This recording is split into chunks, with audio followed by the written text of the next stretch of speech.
You're tuned into Exercise for the Mind, where we give you the best tips on battling mental health with the strength of your body.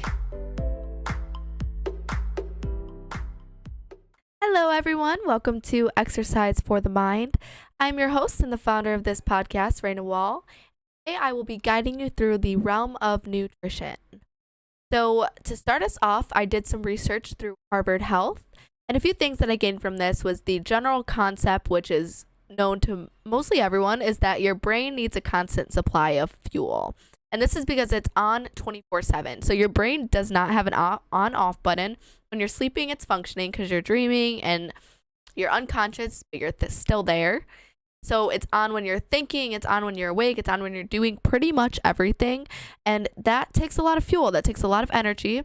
So you have to be constantly supplying it with that energy that it needs to work, to function, for you to live. Research shows that what you eat directly affects the structure and function of your brain and ultimately your mood.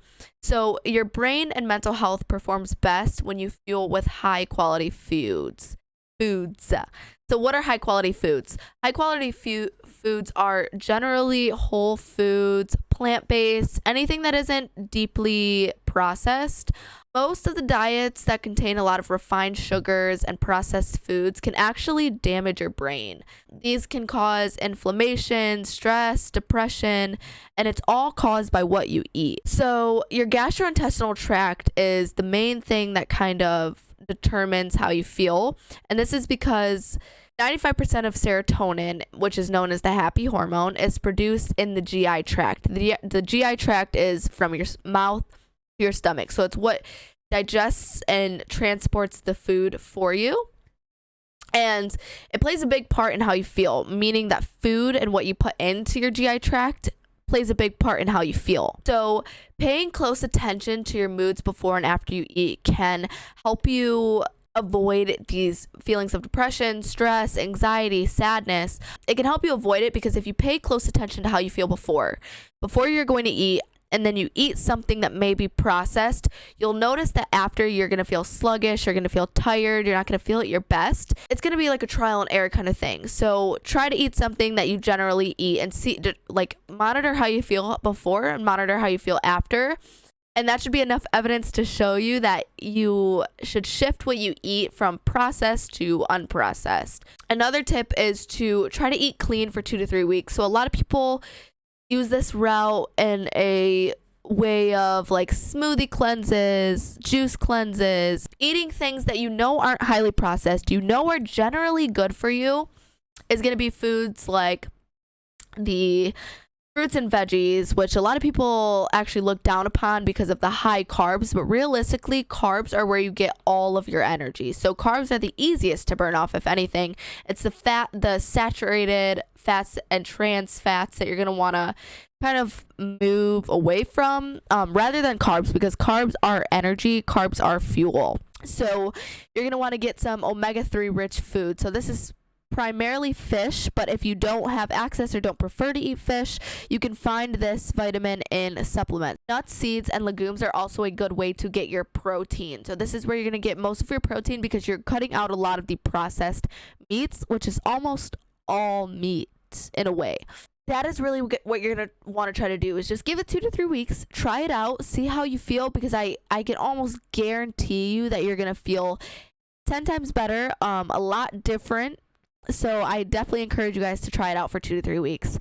Right now, you're most likely following a Western diet. So what is the Western diet? This is red meats, refined grains, sweets, low intake of the fruit and veggies. And this is directly linked to an increased risk of depression, stress, and anxiety.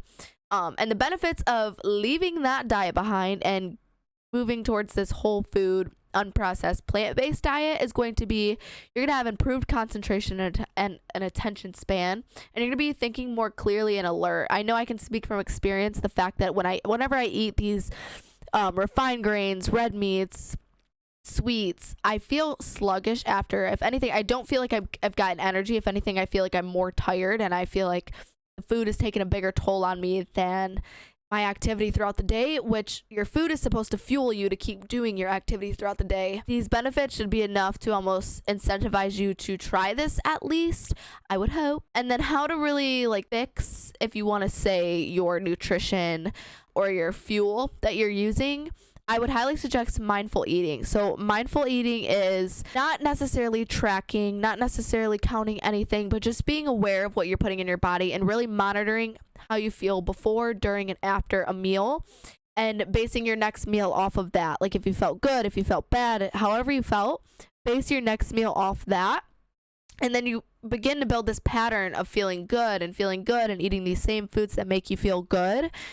And after that, it just turns into habit. Another tip for people who maybe don't have as much discipline or maybe just struggle with this in general, which is completely fine, would be a food journal. I really encourage you to be safe if you choose to go this way, because a lot of times this can lead to negative feelings towards nutrition or negative habits, and that is not what we're moving towards. We're encouraging a healthy lifestyle here, but a food journal can be crucial to this process if you are a type A person like me. Like personally, I need to write down everything I eat because I will forget if I don't.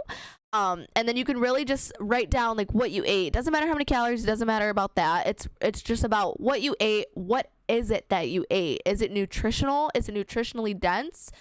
Or is it very processed? And then write down how you feel when you ate that, how you felt before, how you felt after, how you felt during. And it can really just turn on this like light in your head and make you realize truly what you're feeding your body. And then a few final tips I'll give you just to end off the episode.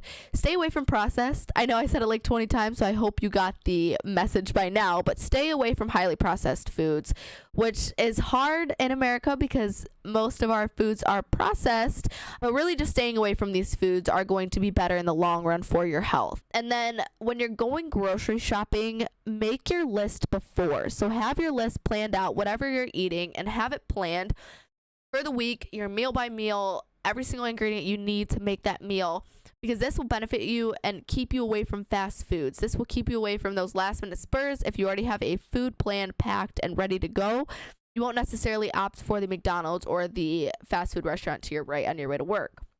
And then another thing, the last tip I will leave you with is don't eat in front of distractions. So like watching TV and eating, watching Netflix and eating, as much as it is very desirable and it's convenient, it's nice, it can lead to overeating, which again is not healthy in the long run. It can have detrimental effects on your health. So that is the last tip I have for this episode, guys. I appreciate you all so much for watching, and don't forget to give us a follow on Apple and Spotify, as well as any other social media you find in the bio. Thank you guys so much for watching, and do not forget to keep moving. Have a great day.